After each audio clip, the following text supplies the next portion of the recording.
எல்லாருக்கும் நமஸ்காரம். இன்னைக்கு திருப்பள்ளி வச்சில் 5வது பாட்டு, 5, 6 2 பாட்டையும் ஃபோட்டோ எடுத்து அமைச்சிருக்கேன்.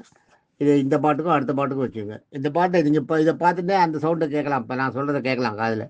இந்த இதை பார்த்துட்டே அதை கேட்கலாம். உங்களுக்கு அது ஒர்க் அவுட் ஆகும் செல்லில். அது ஞாபகம் வச்சுங்க.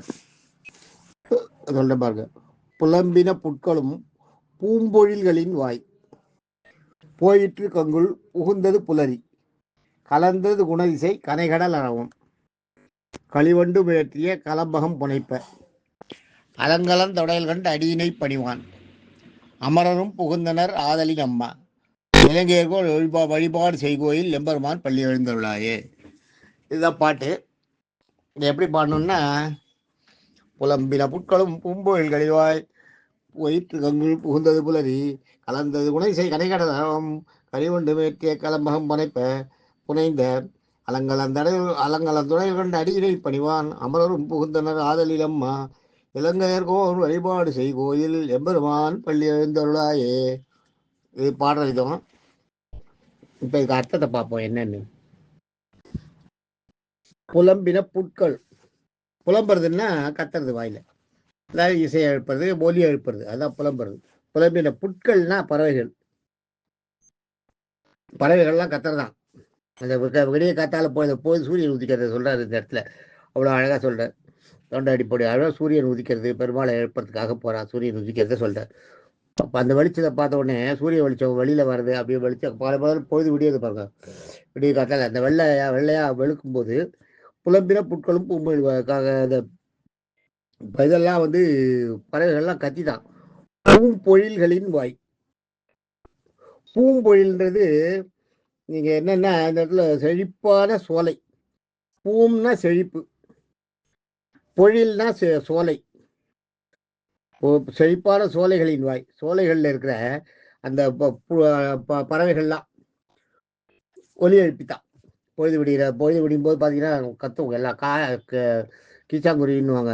அது காத்தால விடிய காத்தால 4 மணிக்கு கீச்சென்ற ஆணை சத்தன்னு பாருங்க. ஆணை சத்தன்ற குருவி.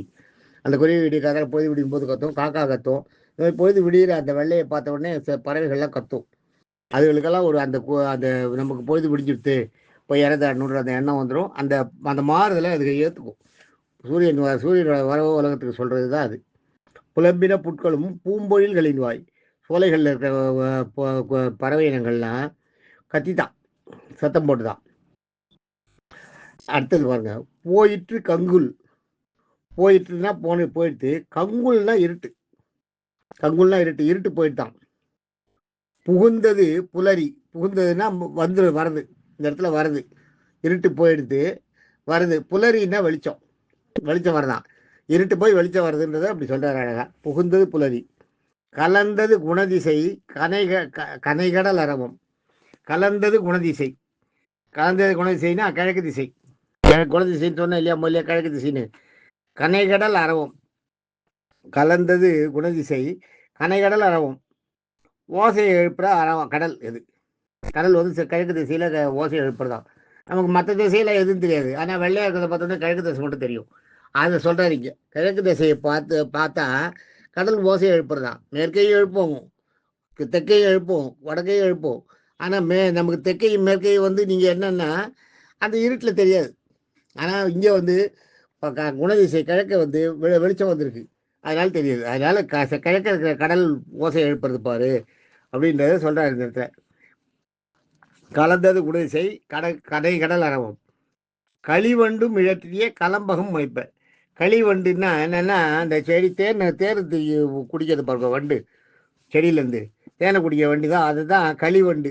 அதை குடிச்சிட்ட உடனே அதுக்கு ஒரே மகிழ்ச்சி ஆகிடுதான். போதை வேற. அது தேனில் இருக்கிற போதையில் அப்படியே தள்ளாடுதான். அதான் களிவண்டு. ஒரே நடனம் ஆடுறதான் அந்த களி மகிழ்ச்சியால. களிவண்டு மிழற்றி. களிவண்டு மிழற்றின்னா சத்தம் போடுறதான், என்னன்னு புரியாத. அந்த ரீங்காரன்றதுன்னு பாருங்க. அது கலம்பகம் புனைந்த. கலம்பகன்றது வண்டுகளோட ஓசை. அது இயற்றிய ஓசை. அந்த கத்திட்டு பாருங்க வண்டெல்லாம், அந்த ஓசை. கலம்பகம் புனைந்தன்றது எழுப்புறது, ரீங்கார ஓசை. வண்டுகள் எழுப்பின ரீங்கார ஓசை. வண்டுகள் தேனை குடிச்சிட்டு மிஞ்சி போதே இருக்கு. அந்த போதையில் அப்படியே உளறிண்டு அந்த ரீகாரம் பண்ணுறதான். அதுதான் சொல்கிறாருங்க. கழிவுண்டு மீறி கலம்பகம் புனைந்த அலங்கல். அலங்கல்னா ஒளி. அலங்கல்னா ஒளி, ஞாபகம் வச்சுக்க. அலங்கல் அதுதான் சொல்ல போகிறாங்க. அலங்கலன் துடையான். அலங்கலன் துடையல். அலங் ஒளி கலந்த. அலங்கலன் துடையல்னா அலங் கலந்த துடையல். அலங்கல் துடையல். அலங்கல்னா ஒளி, துடையல்னா அந்த ஒளி போட்டிருக்க. துடையல்ன்றதுக்கு மாலைன்னு பேர், ஞாபகம் வச்சுங்க.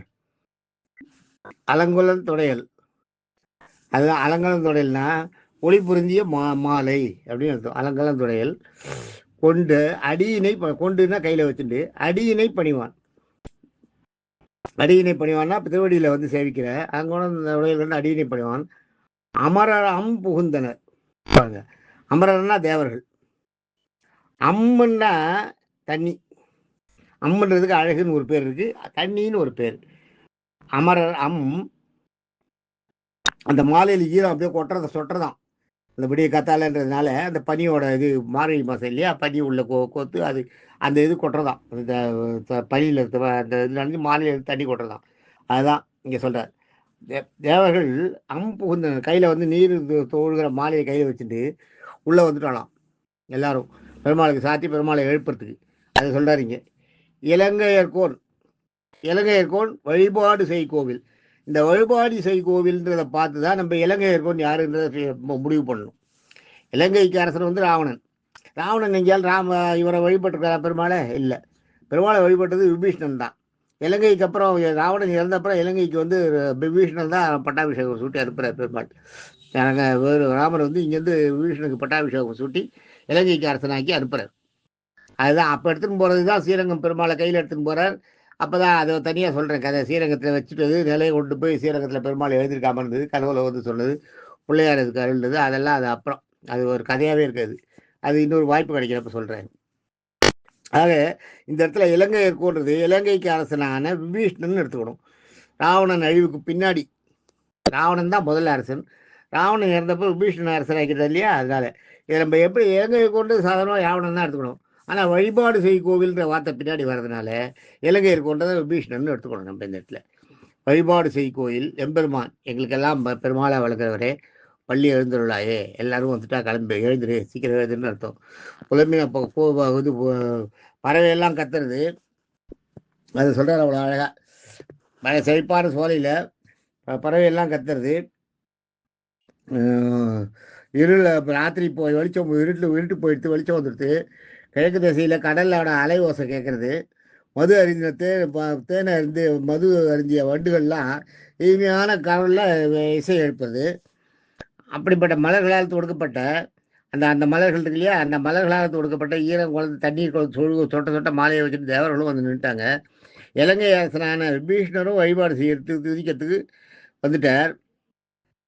நீ எழுந்துரு, சீக்கிரம் தூங்கி எழுந்து, உன்னோட தூக்கத்தை கழிச்சிட்டு எழுந்துருன்னு சொல்கிறதா அர்த்தம். தேங்க்யூ. நாளைக்கு அடுத்த பாட்டில் பார்ப்போம். தேங்க்யூ.